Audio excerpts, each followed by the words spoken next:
बिहार में पलायन एक बड़ा मुद्दा है। किसी से बात करो तो कहते हैं कि मैंने 7वां 8वां पास करने के बाद मैट्रिक पास कर लिया, 10+2 की डिग्री ले ली और ऑनर्स भी कर लिया। पिता ने कहा तुम आईटीआई कर लो, आईटीआई भी कर लिया। बहुत लोग कहते हैं हम तो अप्रेंटिस भी कर लिए, आईटीसी में जाके 3 महीने का एक्सपीरियंस भी ले लिए, 6 महीने का एक्सपीरियंस ले लिए, लेकिन हुआ कुछ नहीं। डिग्रियां ताखे पर रखी है और हम अब बाहर जा रहे हैं कमाने के लिए। पलायन का दर्द दंश बिहार झेलता है और हर साल झेलता है। युवा यहाँ का एक कह सकते हैं मजदूर बन जाता है और दूसरे प्रदेश में जा कर के काम करता है। तो बिहार मजदूरों की फैक्ट्री बन रहा है और यहाँ से मजदूर बाहर जाते हैं। कोई अपनी पत्नी को छोड़ के जाता है, तो कोई अपने बेटे को छोड़ के जाता है, तो कोई बूढ़ी माँ को छोड़ के जाता है। दर्द यही है कि पैसे कमाना है तब तो घर का चूल्हा जलता है, या यूँ कह सकते हैं बिहार का चूल्हा यूपी, पंजाब, दिल्ली जैसे राज्यों में से जलता है। एक बड़ा तबका आज भी पलायन का दंश झेल रहा है। लेकिन ऐसे में कई सियासी पार्टियां कहता है कि हम आसमान से तारे तोड़ लाएंगे और बेरोजगारी दूर भगा देंगे। ये कोई परी की छड़ी नहीं है कि आप घुमा दीजिए परी रानी का और जलवा खत्म हो गया, जलवा कायम हो जाएगा, पूरा बेरोजगारी दूर हो जाएगा। ऐसा तो संभव नहीं है। लेकिन एक पार्टी आई है, इस बार विधानसभा चुनाव में देखने को मिलेगी, और वो है जनसुराज। जनसुराज कहते हैं जनता का सुंदर राज लाएंगे। क्या होगा जनता का सुंदर राज? प्रशांत किशोर पलायन के मुद्दे पर क्या बोलते हैं? इन्हीं सब बातों की जानकारी देने के लिए हमारे साथ मौजूद है बिहार प्रदेश कार्य समिति सदस्य साहब मल्लिक, और जो बेगूसराय प्रभारी भी हैं। सबसे पहले सिटी न्यूज़ में स्वागत आपका। नमस्कार आपके तमाम दर्शकों को, और आपको भी बहुत बहुत मेरी तरफ से नमस्कार, धन्यवाद। पलायन के मुद्दे पर क्या करेंगे आप, और आपकी पार्टी क्या है उनका विचार? देखिए, मैं पलायन के मुद्दे पे मैं बताना चाहता हूं अपने तमाम बिहार की जनता को, मुंगेर की जनता को, कि अभी तक हम लोगों ने जब से होश संभाला, लोग वोट लेकर करके सिर्फ अपना वो शीश महल बनाने का काम किया, अपने परिवार को आगे ले जाने का काम किया। किसी ने अपने बाप को मुख्यमंत्री बनाया, किसी ने अपनी माँ को मुख्यमंत्री बनाया, किसी ने अपनी पत्नी को बनाया, किसी ने अपनी बहन को राज्यसभा भेजने का काम किया, किसी ने अपने पीए को भी राज्यसभा भेजने का काम किया। मैंने अब सिर्फ परिवारवाद में 70 सालों से हम लोग दंश झेल रहे हैं।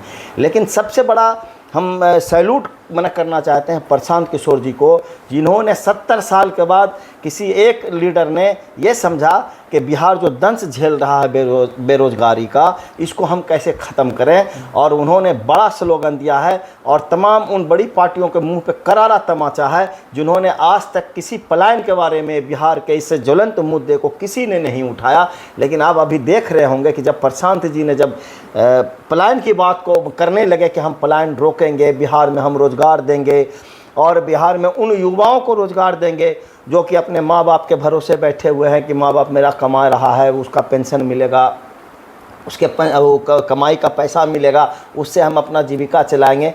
इन सब चीज़ों को उन्होंने खारिज करके लोगों को, युवाओं को, बिहार को बता रहे हैं कि हम किस तरह से, किस अंदाज में हम बिहार को आगे ले जाएंगे, किस तरह से पलायन को रोकेंगे, किस तरह से बिहार को हम उद्योग, बड़ा से बड़ा उद्योग हम बिहार में लगाएंगे।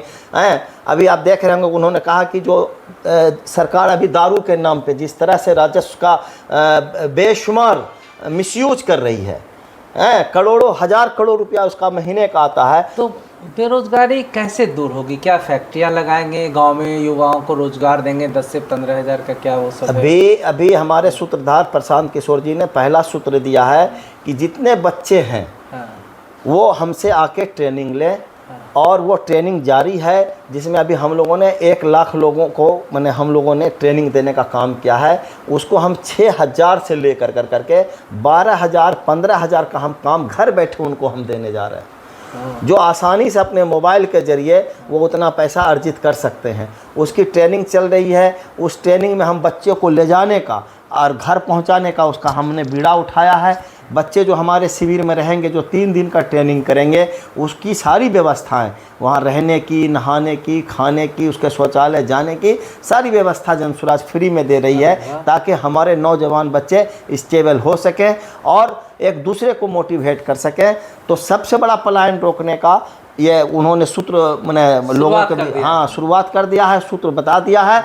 और लोग हमारे नौजवान बिहार के काफ़ी, अगर आप जाएंगे शिविर के अंदर में तो आप देखेंगे कि वहाँ कम से कम 100-200 लड़के, 300 लड़के डेली ट्रेनिंग ले रहे हैं। बात वही ना कि पैसा बिहार का और खर्चा हो जाता है, जाके फैक्ट्री लग जाती है गुजरात में, लग यही जाता तो है कह रहे हैं कि माल महाराज का मिर्जा खेले होली। हाँ। अगर हम पलायन की बात कर रहे हैं तो आप देख रहे हैं कि हमारा पैसा यहाँ से जो बैंकों में पैसा आता है, हमारा गरीबों का पैसा जो बैंकों में जाता है, उसका सारा का सारा पैसा अगर 2-4-10% अगर बोलें तो बिहार के लिए, बाकी सारा पैसा दूसरे राज्यों को जाता ये है। आप लोग नहीं होने देंगे, ये नहीं होने देंगे, ये नहीं होने देंगे। और ये हमारे सूत्रधार एकदम डायरेक्ट लोगों के टच में हैं। और लोग जो हमारी गरीब जनता है, जो हमारे बेरोजगार लोग हैं, हमारे युवा हैं, वो ये समझ रहे हैं कि आने वाले दिनों में जनसुराज ही एक विकल्प है जो कि हमें बेरोजगारी से बचा सकती है, बिहार को आगे बढ़ा सकती है और युवाओं को ज़्यादा से ज़्यादा रोजगार दे सकती है। देखिए बेरोजगारी कैसे दूर होगी ये बता रहे थे जनसुराजी साहब मलिक।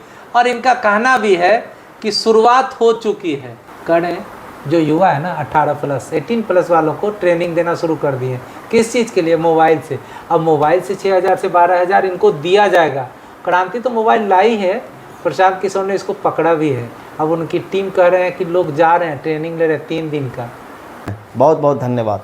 वीडियो सिटी न्यूज़ पर देख रहे हैं, कैमरे के सामने मैं सुनील, कैमरे के पीछे सौरभ। पसंद आया वीडियो तो शेयर करिएगा, कमेंट जरूर करिएगा। बहुत बहुत धन्यवाद, नमस्कार।